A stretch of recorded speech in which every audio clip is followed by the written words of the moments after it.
Ada studi dari UBS Investor Watch tentang wealth anxiety.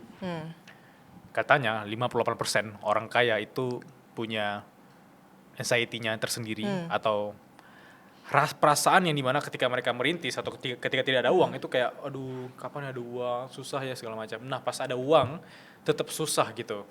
Mungkin ada fear of losing. Yeah. Lu relate sama itu atau lu bisa komentarin tentang hal itu?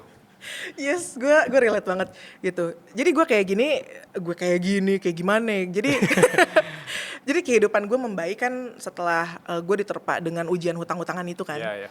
Itu gue jadi belajar keuangan segala macam sampai akhirnya yang asalnya gue minus banget kehidupan sampai gue bisa hidup nyaman. Gue punya pilihan untuk hidup lebih nyaman gitu. Dan ada satu momen di mana gue inget banget nih.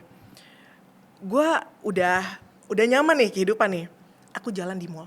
Itu kayaknya tahun pertama di mana net worth aku udah bagus lah gitu. Audience juga ada growing di sosial media. Belum. Ini pre-social media. Oke. Di mana net worth aku pada saat itu udah bagus.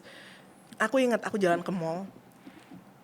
Ada booth gitu kan, jual lipstick 30.000.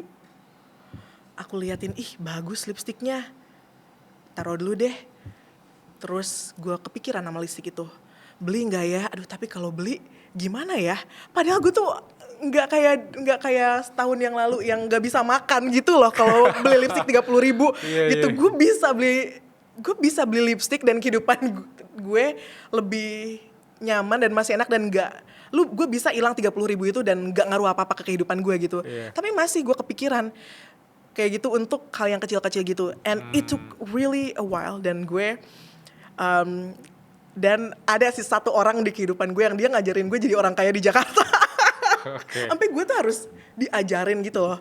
Wah dia nggak ngajarin gue, kita bikin kelas, Ayu Sarah kamu harus masuk kelas ini, pikirnya nggak gitu. Jadi gue temenan sama ini orang gitu, orang baru. Terus sama orang ini itu baru ya, gue tahu di Jakarta, oh valet itu menyenangkan ya gitu.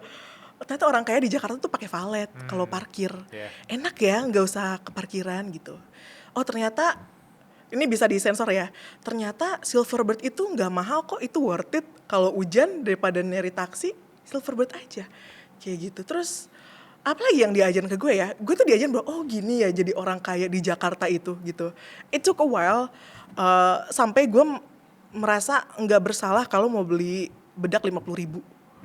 It took really long while gitu. Jadi itu tuh harus ada yang nge-mentorin gue jadi orang kaya. Yap. Itu aku setuju banget. Iya. Sebagai perintis itu sangat relate. Iya, lu diajarin juga sama teman lo. Justru sama partner aku. Gimana? Misalnya aku ke mall kan. Ada sepatu yang aku udah suka banget gitu. Ini lebih tepatnya ketika 3 tahun lalu masih merintis ke Jakarta gitu. Udah sepatu, let's say harganya sepatunya di 1,5 ya. Tapi aku udah suka banget dan uangnya ada gitu. Tapi aku bilang sama dia, kayak tadi aku lihat di e-commerce kayak 1,1 deh.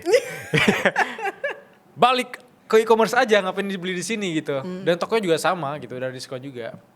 Nah, tapi semakin kesini aku mikir dan semakin berjalan waktu aku lupa effortnya ketika harus nunggu sepatunya 5 hari. Aku lupa ternyata ke mall itu aku udah habisin biaya transportasi, kenapa nggak beli langsung. Aku lupa rasanya ketika ngetes atau mencoba langsung sepatu itu enak banget gitu ya. Aku tidak tahu risiko bahwa ketika sampai bisa aja sepatunya kesempitan gitu. Exactly. Nah itu tuh aku dapat dari partner aku dan menurut aku tuh gak semua dari kita beruntung untuk bisa punya orang seperti itu. Mungkin kalian beruntung bisa nonton podcast ini, kalian dengar Hilal dan Sarah. Dan itu relate bagi teman-teman perintis. Jangan mengaku perintis kalau tidak pernah ngerasain hal itu. Iya, harus diajarin loh. Teman-teman perintis lo harus diajarin, gak harus diajarin kayak nongkrong di mana. Lu bisa nongkrong di sini loh dan masih baik-baik aja. Kayak gitu kayak itu mind blowing sih. Terima kasih temanku. Tapi untungnya gue ngerasa sih gue bersyukur dilahirkan dari perintis karena jiwa-jiwa bisa hidup di mana aja dan tahan banting itu penting banget sih gitu. Jadi